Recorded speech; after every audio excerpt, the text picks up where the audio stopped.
Good morning student. हमारा जो topic चल रहा है जनसंख्या वृद्धि,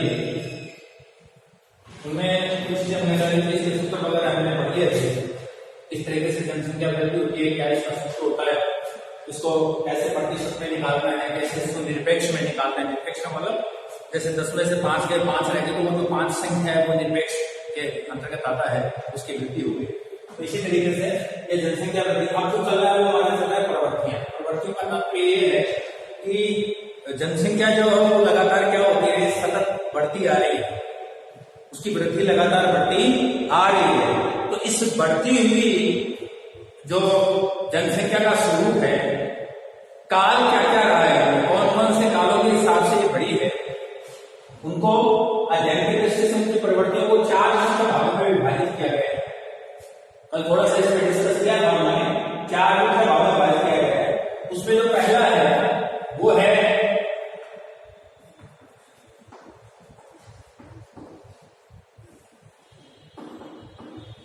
प्रागैतिहासिक, ठीक है ना। जो हमारा पहला काल है जनसंख्या वृद्धि की प्रवृत्तियों में, जो पहला अध्ययन का बिंदु हमारा वो क्या है, प्रागैतिहासिक काल। और प्रागैतिहासिक काल इतिहास से पहले का काल।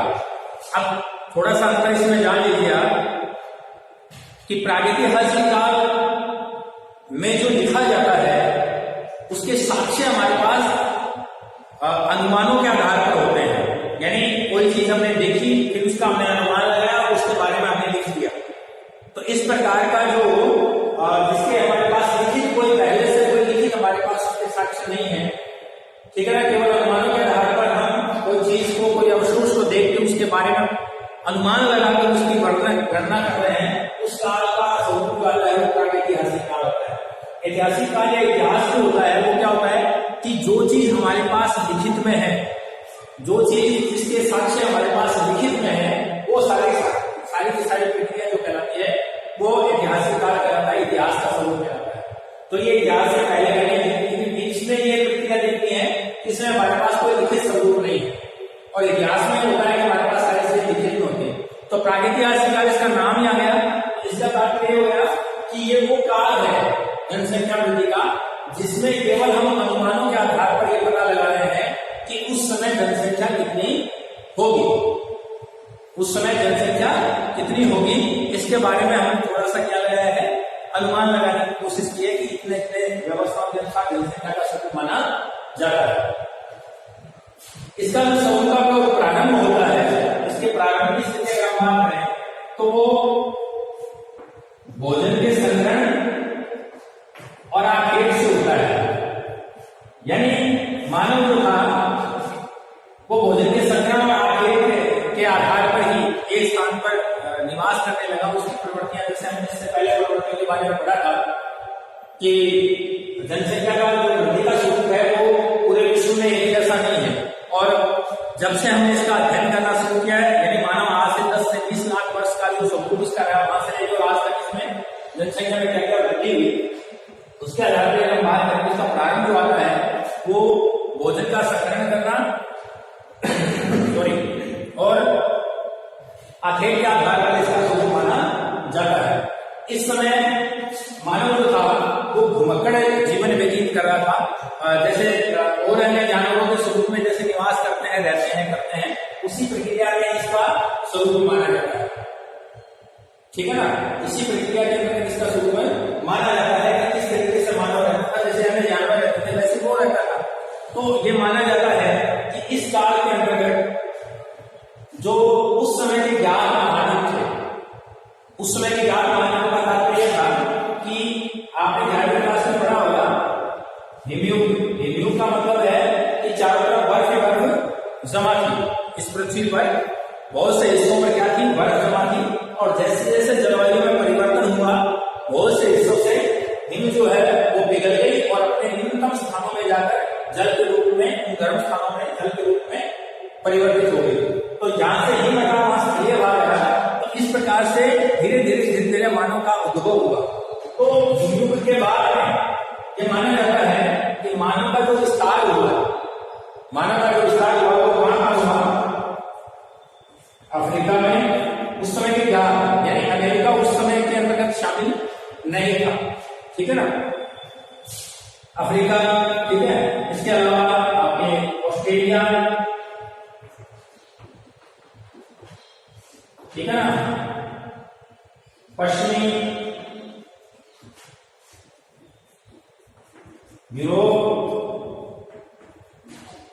ठीक है ना,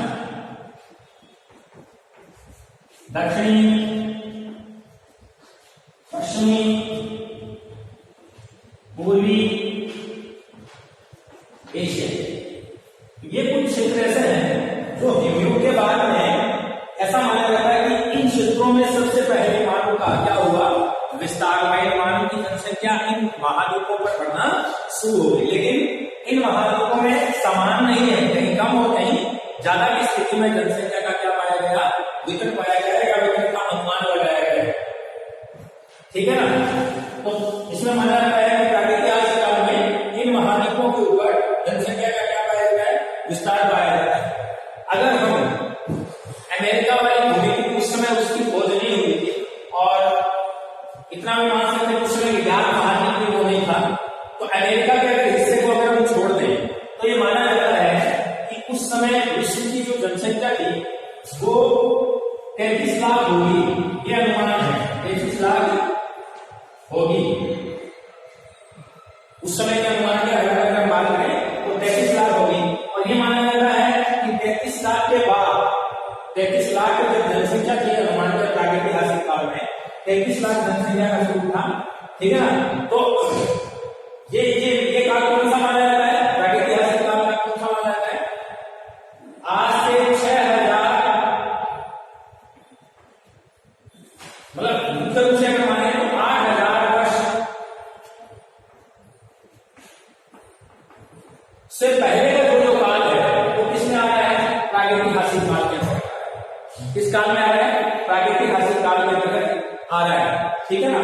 और उस समय के अंतर्गत अगर माने हम थोड़ा सा इतिहास के बारे में बात करें तो 3 काल हुए थे, ठीक है ना। उसमें जिसको हम बोलते हैं पाषाण काल, क्या बोलते हैं, पाषाण काल, पूर्व पाषाण काल, उत्तर पाषाण काल, पूर्व पाषाण काल और उत्तर पाषाण काल। इसमें पूरा पाषाण काल जो है यानी पाषाण काल से पहले का जो काल है पूर्व काल है, तो उस समय मानव जो है वो केवल जो संग्रहण करता था, भोजन या आखेट का संग्रहण करता था, वो केवल स्थलीय भावों पर ही करता था। यानी मानव जब निवास करता था इन भूभागों पर तो केवल भोजन और संग्रहण जो किया जाता था उसका भोजन का संग्रहण करना या आखेट करना, शिकार करना, केवल इस काल में कहा जाता था, स्थलीय भाग में किया जाता था। पूरा पाषाण काल में स्थलीय भाग में इसका भोजन और संग्रहण की स्थिति थी। यानी इस समय वो जलीय संसाधनों का उपयोग नहीं करता था। ये मान के चलिए 8000 वर्ष को जो काल आता है वो प्रागैतिहासिक काल का माना है। उसके बाद फिर जो काल आएंगे उनको 3 भागों में विभाजित करेंगे। तो माना जाता है कि इस काल के अंतर्गत 33 लाख जनसंख्या पूरे विश्व के अंतर्गत अनुमानित की गई थी। और इस समय के बाद में यानी 15,000 वर्ष बाद एक अनुमान लगाया गया कि ये 33 लाख जनसंख्या जो थी वो उसके 15,000 वर्ष बाद में कितनी होगी, 55 लाख हो गई। कितनी होगी, 55 लाख जनसंख्या हो गई। और उस समय हम घनत्व की बात करें यानी प्रागैतिहासिक काल में घनत्व की बात करें तो पूरे विश्व का जो घनत्व था वो 0.0 व्यक्ति प्रति वर्ग किलोमीटर था। 0.0 प्रति वर्ग किलोमीटर घनत्व था। केएम स्क्वायर का मतलब होता है किलोमीटर स्क्वायर। क्या होता है, किलोमीटर स्क्वायर। तो किलोमीटर स्क्वायर का मतलब है प्रति वर्ग किलोमीटर। तो उस समय का जो ये आ गया है छोटे छोटे प्रश्नों में, छोटे प्रश्नों में आ सकता है या आगे वो छोटे प्रश्नों में आ सकते हैं कि प्रागैतिहासिक काल में जनसंख्या कितनी थी, लगभग कितनी थी, 33 लाख, ठीक है ना।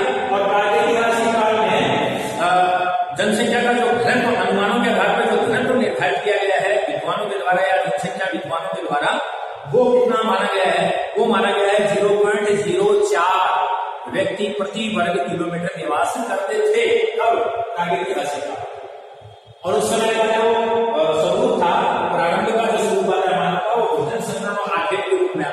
और भोजन संग्रहण आखेट जो है वो पूरा पाषाण काल तक, पूरा पाषाण काल का जो स्वरूप आता है उसमें केवल स्थलीय भाग पर ही आखेट और भोजन संग्रहण किया जाता था, जलीय भाग से इसका संग्रहण नहीं किया जाता था। धीरे धीरे जैसे विकास हुआ, व्यक्ति को थोड़ा और नॉलेज होने लगा, उसके अनुसार वो आगे की क्रिया संभावना होने शुरू हुई। तो ये जो है वो प्रागैतिहासिक काल का स्वरूप माना जाता है। दूसरा जो हमारा काल आता है वो आता है प्राचीन काल।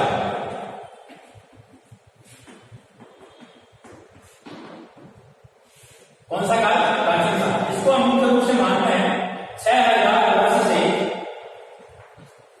8000 वर्ष तक, यानी 6000 से 8000 वर्ष पूर्व का जो समय है इसे प्राचीन समय या प्राचीन काल माना जाता है। इसे क्या माना जाता है? प्राचीन काल के नाम से जाना जाता है। इस समय क्या गतिविधियां हुई कि मानव जो है वो थोड़ा सभ्य हो गया।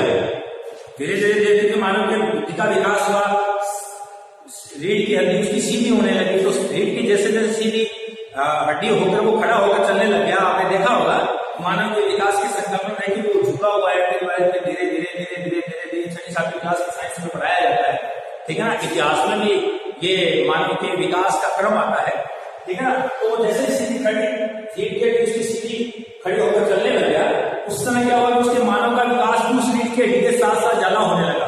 तो अन्य प्राणियों से उसका विकास ज्यादा हो, वो सोचने समझने ज्यादा लगा, है ना। और प्रकृति के साथ एडोप्टेशन उसके संबंध में आने लगी। जैसे जीव जंतु कुछ क्रिया करते थे उसके अनुसार वो अपने दिमाग को लगा कर क्रिया करने लगा। तो सिस्टम जो आता है उसका वो क्या आता है कि मानव का जो विकास हुआ, तो विकास की अवस्थाओं के साथ मानव के विकास की अवस्थाओं के साथ विकास की अवस्था में उसका शारीरिक विकास, ऐसे उसका बुद्धि का विकास होने लगा, जो अन्य प्राणियों से उसको थोड़ा क्या करने लगा, अलग करेगा। तो इस समय मानव जो था वो सभ्य हो गया, ठीक है ना, स्थायी निवासी के रूप में रहने लग गया, वो मकर जीवन को छोड़कर। इसके अलावा हालांकि आखेट को जो प्रक्रिया करता था, इसके अलावा उसने कृषि करना शुरू कर दिया, ठीक है ना। स्थायी रूप से निवास होने का मतलब जंगली जानवरों से उनको डर लगने लगा, तो ग्रुप में रहने लगे ताकि जंगली जानवरों को नुकसान नहीं पहुंचाए। एक दूसरे के सहयोगी के रूप में वो ग्रुप में रहने लगे। कृषि करने के लिए उसको एक जगह पर रुकना पड़ता था, इसलिए एक क्षेत्र के अंदर को रुककर और स्थायी रूप से वहां कृषि करना प्रारंभ किया। हालांकि कृषि में एक प्रारंभिक अवस्था आदिम कृषि मानते हैं, जो निम्न स्तर की कृषि का स्वरूप था, लेकिन वो कृषि करने लगे। अगर कृषि करने लगे तो उन्होंने फिर क्या किया, पशुओं को पालना शुरू कर दिया। इस समय उन्होंने क्या किया, पशुओं को पालना शुरू कर दिया, और पशुओं के साथ साथ उनकी संतति का भी क्या होने लगा, विकास होने लगा। और संतति विकास के साथ साथ कृषि प्रक्रिया अब जैसे जैसे जनसंख्या बढ़ने लगी, ठीक है ना, तो फिर क्षेत्रों का क्या हुआ, नगरीय विकास होने लगा, नगरों का विकास होने लगा, ठीक है ना। मानव सभ्यता की ओर अग्रसर होने लगा, है ना। धीरे धीरे वो बैठने उठने चलने फिरने खाने पीने इन सब चीजों के अंतर्गत वो अन्य प्राणियों से थोड़ा सजग हो गया, अपनी व्यवस्थाओं में चलने उसकी बुद्धि का जो स्वरूप था वो चेंज हो गया, और बुद्धि का विकास हुआ, और धीरे धीरे उससे सोचने समझने की शक्ति जो है वो क्रिएट हो गई, और जिसके कारण वो इन चीजों को अन्य प्राणियों से यानी प्रकृति में परिवर्तन करना उसने क्या कर दिया, शुरू कर दिया, और अपने अनुकूल जो चीज होती थी उसके व्यवस्था को वो निभाना शुरू कर दिया, उसके ऊपर नियंत्रण करना शुरू कर दिया। इसके अलावा जो कृषि कार्य थी उसने उन्हें जो नदी घाटी थी, नदी घाटी में जो जलोढ़ मिला है उसमें उसने कृषि प्रारंभ की, ठीक है ना। और इसी क्षेत्र में उन्होंने अपने निवास किया, ठीक है ना। और अगर हम बात करें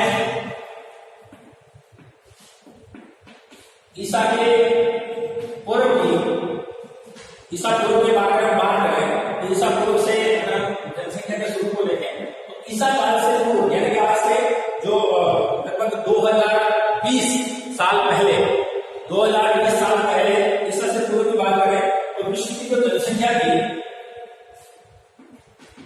जो जनसंख्या थी वो 20 से 30 करोड़ लोग थे। कितने लोग थे?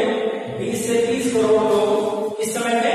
ईसा से पूर्व की आज से 2000 साल पहले की अगर हम बात करें, ठीक है ना, 2020 ईसा पूर्व का मतलब हो गया 2020 तक, तो सीधा सीधा ईसा का काल हो गया, और ईसा से भी पूर्व का काल, ठीक है ना। तो पूर्व के काल में माने ये 6000 से 1000 वर्ष पूर्व, आज से 8000 वर्ष पूर्व की अगर हम बात करें तो उस समय ये ईसा से 6000 वर्ष पूर्व था, ईसा से 8000 वर्ष पूर्व की बात करें आज से हम, है ना, तो आज से हम ईसा के 8000 वर्ष उस समय जो जनसंख्या वो कितनी थी?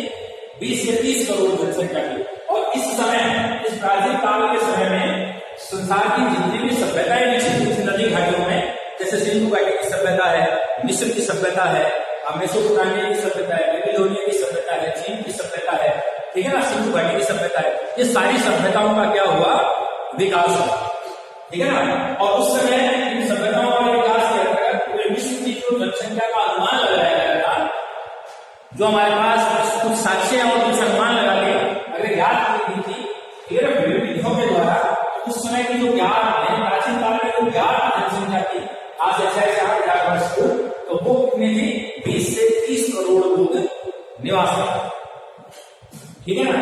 अब इसकी अगर बात करें आगे की बात, तो विशाल जितने भी सिंधु घाटी सभ्यता वाला जो क्षेत्र है, मेसोपोटामिया में सभ्यता है, क्षेत्र है, आपके दजला फरात जो नदियां बहती ईरान इराक वाला, वो वाला एरिया है इसका। और मिस्र की सभ्यता की अगर हम बात करें, हांगो नदी यानी चीन की सभ्यता की बात करें, तो वो बड़े जन समूह माने जाते हैं। जैसे अभी हमने कल परसों पढ़ा था ना, महामानव समूह, यानी बहुत ज्यादा जनसंख्या जहां निवास करती है उसे हम क्या कहते हैं? महामानव समूह कहते हैं, ठीक है ना। तो ये जो सभ्यताएं वाला क्षेत्र था, ये जनसंख्या के महामानव समूह थे, जन समूह थे बड़े, यहाँ जनसंख्या का दबाव क्या था? ज्यादा बढ़ाया। इसको ध्यान से आप पढ़ेंगे और इसको अच्छी तरह से देखेंगे तो आपको बिल्कुल ये चीज समझ में आ जाएगी, ठीक है ना। तीसरा काल जो है वो काल है मध्य काल। देखो ये जो मैं काल बता रहा हूं, इनका समय आपको ध्यान रखना है। छोटे क्वेश्चन किसी भी पूछ सकते हैं, बड़ा क्वेश्चन तो सीधा सीधा बढ़ा है, ध्यान रखना कि जनसंख्या वृद्धि की प्रवृत्तियों का विस्तार से वर्णन कीजिए। तो जितना भी हमने अध्ययन किया है इसका आपको सीधा सीधा प्रश्न बन रहा है, ठीक है ना। लेकिन कई बार क्या करते हैं, इनमें से छोटे प्रश्न छांट के दे देते हैं। तो जो चीजें इंपॉर्टेंट मैं है वो सारी लिख रहा हूं, आपको बता रहा हूं, आप भी इसको अंडरलाइन कीजिए, ठीक है ना। कहीं दिक्कत आए वो आप पूछ सकते हो, जब हम आपको कॉल करते हैं उस समय आप बता सकते हो कि सर ये दिक्कत आ रही है हमारे, हम उसके बारे में थोड़ा और डिस्कस करेंगे, ठीक है। तीसरा जो हमारा काल है वो काल है मध्य काल। मध्य काल का जो समय माना जाता है वो 700 ईस्वी से 1650 ईस्वी माना जाता है। मध्य काल का जो काल है वो 700 ईस्वी से लेके और 1600 ईस्वी का मतलब हो गया ईसा के काल के बाद का काल, ठीक है ना। आपने समय पढ़ा होगा भूगोल में 11वीं क्लास के अंदर, आपने भूवैज्ञानिक समय की स्थितियां ज्ञात की होंगी। तो भूवैज्ञानिक स्थितियों की ज्ञात करने का तात्पर्य है उसमें दो पक्ष आते हैं, थोड़ा सा मैं बताया, उसमें दो पक्ष क्या आते हैं कि देखिए ये जीरो काल हो गया, डिग्री याद डिग्री रहती है, तो ये जीरो काल हो गया, यानी कि इस समय क्या हुआ? ईसा का जन्म हुआ, ये ईसा का जन्म का काल है, ठीक है ना। ये ईसा के जन्म की जो बाद की स्थिति होती है उसको हम ईस्वी में रहते हैं, और जो पहले की होती है उसे हम ईसा पूर्व कहते हैं, बीसी और AD, before Christ and after Dominic, ठीक है ना। यानी कि जो ईसा जन्मे थे उससे पहले का काल और ईसा जो जन्मने के बाद का काल। तो जो पहले का काल है यानी आज से 2020 है ना, 2020, तो ये 2020 साल पहले का समय है, ये ईसा का समय। हम ईस्वी सन चल रहे हैं, 2020 ईस्वी, ठीक है ना। अलग अलग सिद्धांतों के आधार पर अलग अलग राजा महाराजा ने नाम दिए, अलग अलग उनकी व्यवस्था के हिसाब से भारतीय संस्कृति में कई प्रकार के कैलेंडर आता है, इस्लामिक कैलेंडर आता है, भारतीय कैलेंडर आता है, भारत में 2-3 हिंदू संप्रदाय के कैलेंडर आते हैं, अमेरिकन कैलेंडर, अंग्रेजों का जो कैलेंडर आता है, इंग्लिश कैलेंडर जो आता है वो आता है, तो ये इंग्लिश कैलेंडर का बेस है, ठीक है ना। तो यहाँ ऋषि, ये ऋषि, और अब मान लो अगर हम कह रहे हैं कि इस साल से 3,000 वर्ष पूर्व, तो 3 आज से 3,000 वर्ष पूर्व, तो आज से 3,000 वर्ष पूर्व का मतलब है कि इस साल से 80 साल पूर्व, यानी 2020 हो गया, सॉरी 2100 वर्ष की अगर बात करें, ठीक है ना, तो 2100 वर्ष 2020 में ये है, और 2180, तो इस साल का जो काल होगा वो कितना होगा, इस साल से 80 साल पूर्व, ऐसा याद करें, इस साल से 80 साल पूर्व या 80 साल ईसा पूर्व, इस साल ईसा पूर्व का मतलब कि आज से यानी 2100 साल पूर्व अगर हम बात करें, अब अगर 2100 साल पूर्व की बात करें हम, ठीक है ना, तो इसके अंदर इसको काउंट कर देते हैं, 20 साल उसमें ऐड करेंगे, तो 20 साल इसका पार्ट आगे बढ़ाएंगे हम, ठीक है ना। तो उसके अनुसार हम बात करें तो ये 80 साल जो होगा ईसा पूर्व का हो गया, ये 2020 का वो ईस्वी सन हो गया, तो ये ईसा पूर्व, ये ईस्वी सन। इस तरीके से इसका जो हमारे ज्ञान क्लास के अंदर हमने समय हुएगा नहीं, समय का ज्ञान किया था, उस समय इसकी अध्ययन कर रही है, तो ईस्वी सन का मतलब हो गया ईसा के पूर्व का काल आ गया, तो इसको हम बोलते हैं मध्यकाल। ये यहाँ पर लगभग क्या है, थोड़ी लिखित स्थितियां ज्ञात होनी शुरू हो गई थी, ठीक है ना, थोड़ा लिखित इतिहास हमारे सामने आना शुरू हो गया था। तो इस समय माना जाता है कि यहाँ पर जो जनसंख्या थी वो पूरे विश्व की कितनी थी, 55 करोड़ जनसंख्या, कितनी थी, 55 करोड़ जनसंख्या। हालांकि पूरे विश्व में इस समय जनसंख्या वृद्धि हो रही थी, लेकिन जनसंख्या वृद्धि का जो स्वरूप चल रहा था उसमें सभी जगह समान रूप से वृद्धि नहीं हो रही थी, कहीं कम और कहीं ज्यादा, कहीं वो कम हो रही थी और कहीं क्या हो रही थी, ज्यादा हो रही थी। तो इस प्रक्रिया के अनुसार अगर देखें तो 55 करोड़ जनसंख्या, ठीक है ना। हालांकि जनसंख्या में वृद्धि लगातार हो रही है, लेकिन वृद्धि की दर जो है वो इस समय कम हो रही।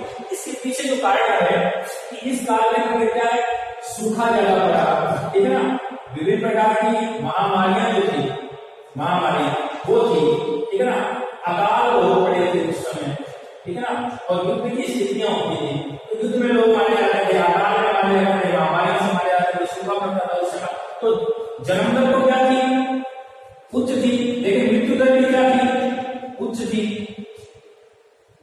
जन्म दर तो उच्च थी, लेकिन मृत्यु दर भी क्या थी, उच्च थी। इन कारणों से लोग जो है वो बहुत बड़ी मात्रा में क्या हो जाते थे, मर जाते थे।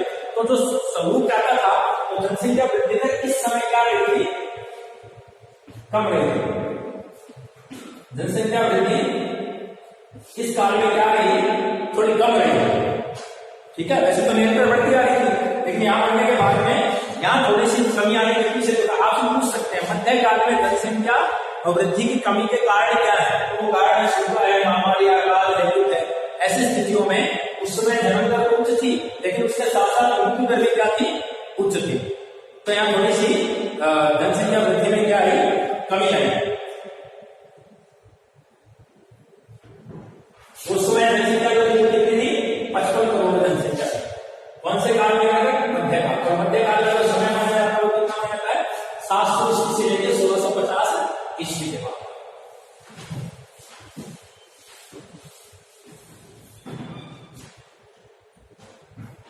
अंतिम जो हमारा आता है वो आता है आधुनिक काल।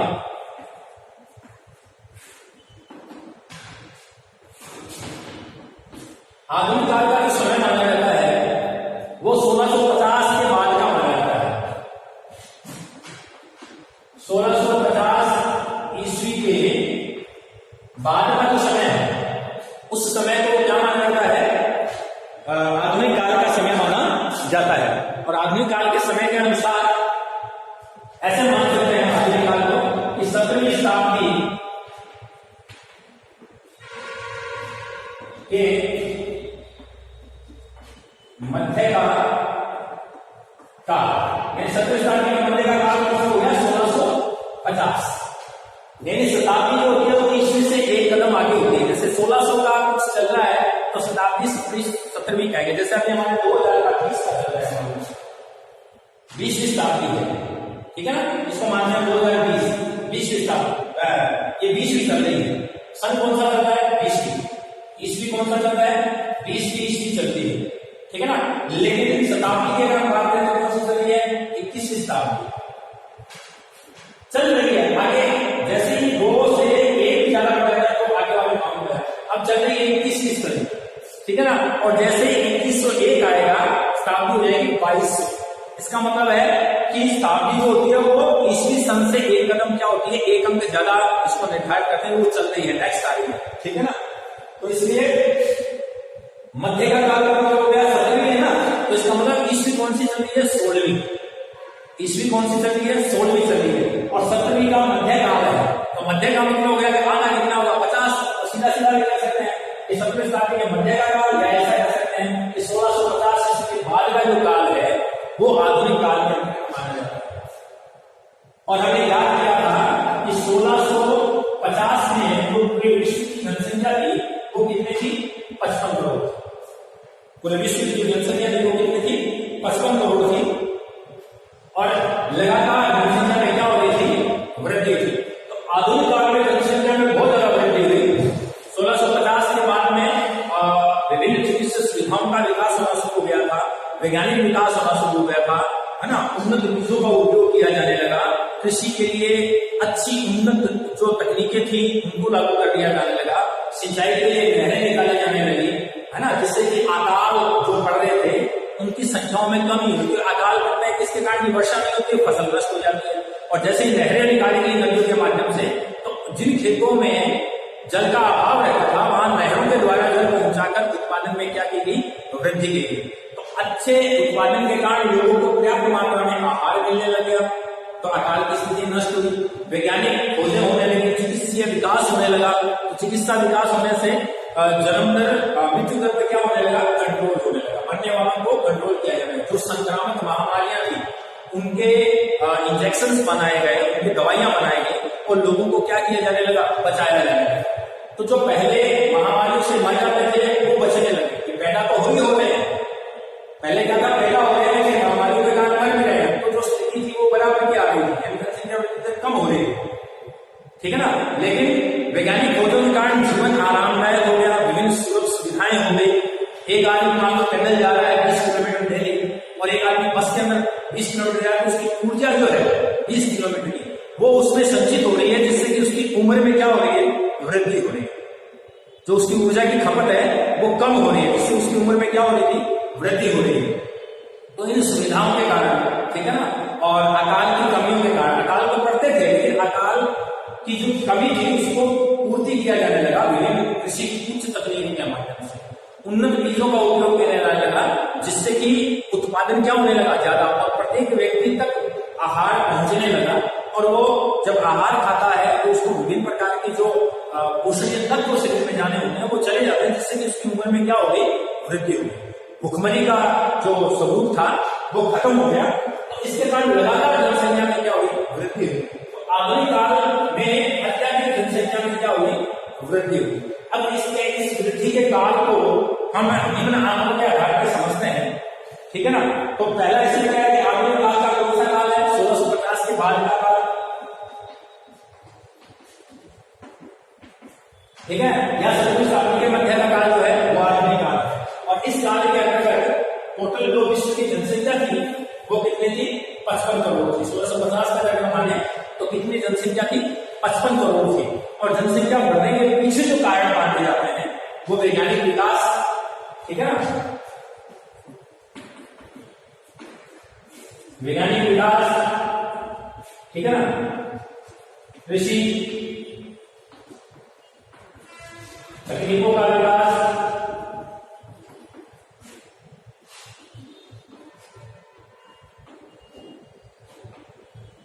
खाद्य आपूर्ति,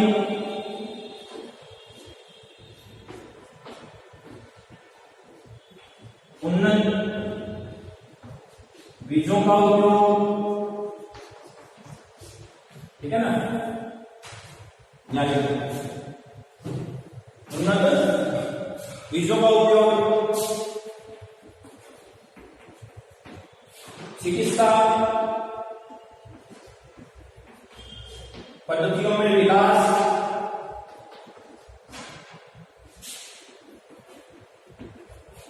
जीवन स्तर में सुधार,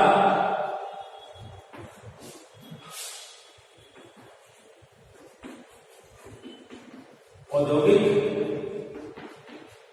विकास से रोजगार सुलभ, ये कुछ कारक हैं, ठीक है ना। वैज्ञानिक विकास हुआ, कृषि तकनीकों का विकास हुआ, खाद्य आपूर्ति होने लगी, उन्नत बीजों का उपयोग हुआ, ठीक है ना, रोजगार सुलभ हो गए, ठीक है ना, सिंचाई के साधनों एवं तकनीकों से आकारों में कमी, यानी जल्दी आपूर्ति होने लगी हो तो वैज्ञानिक विकास हुआ, कृषि तकनीकों का विकास हुआ, कृषि किस तरीके से करें ताकि ज्यादा से ज्यादा उत्पादन कम जल पाए, खाद्य आपूर्ति, उन्नत बीजों का उपयोग होना किसी अच्छी तो खाद्य आपूर्ति होने लगी हो, आहार पोषण मिलने लगा, इससे जीवन स्तर बढ़ा और उम्र भी बढ़ने लगी, उन्नत बीजों का उपयोग होने से कृषि का उत्पादन ज्यादा होने लगा, चिकित्सा पद्धतियों का विकास हुआ वैज्ञानिक विकास के साथ साथ, तो विभिन्न प्रकार की जो महामारियां थी उन महामारियों पर कंट्रोल हो गया, तो मरने वाले लोगों को बचाया जाने लगा, तो पैदा हो गए, जो मरने वाला हो रहे थे, जिससे कि जनसंख्या में लगातार क्या हो रही थी, वृद्धि। हम पढ़ रहे हैं जनसंख्या वृद्धि कैसे हुई, या जनसंख्या वृद्धि की तीन प्रक्रियाओं में, तो तीन प्रक्रिया हमें पढ़ी, वहां जनसंख्या वृद्धि में थोड़ी कमी थी, ठीक है ना, लेकिन इस काल में जनसंख्या बहुत ज्यादा बढ़ी। इसके पीछे जो कारण है वो क्या है, जीवन स्तर में सुधार हुआ, उद्योग विकास होने से, औद्योगिक विकास होने से लोगों को रोजगार मिला, जिससे कि उनको आय होने से वो पोषणीय आहार उनको मिलने प्राप्त होने लगा, उससे उनके रहने सहने का जो स्वरूप था वो चेंज हो गया, ठीक है ना, उसमें विकास हुआ, तो लोगों की जीवन जीने की इच्छा जो है ना वो ज्यादा विकसित हो गई। सिंचाई के साधनों या तकनीकों का क्या हुआ, विकास हुआ, जिससे कि कृषि पद्धति जो थी, ठीक है ना, यानी अकाल जो थे, यानी वर्षा नहीं होती थी, सूखा पड़ता था, तो सूखे की कमी को पूरा करने के लिए नदियों से नहरें निकालकर दूसरे क्षेत्रों के अंदर जल पहुंचाने की पद्धतियां अपनाई गई, कुओं से पानी निकाला गया, ट्यूबवेल्स बनाई गई, ठीक है, जिससे पर्याप्त मात्रा में सिंचाई करके एक वर्ष में 2 या 3 फसलें लेकर उत्पादन की जो मात्रा है उसको बढ़ाया गया और लगातार जनसंख्या में क्या होने लगी, वृद्धि। इसके पीछे हम जान सकते हैं इस काल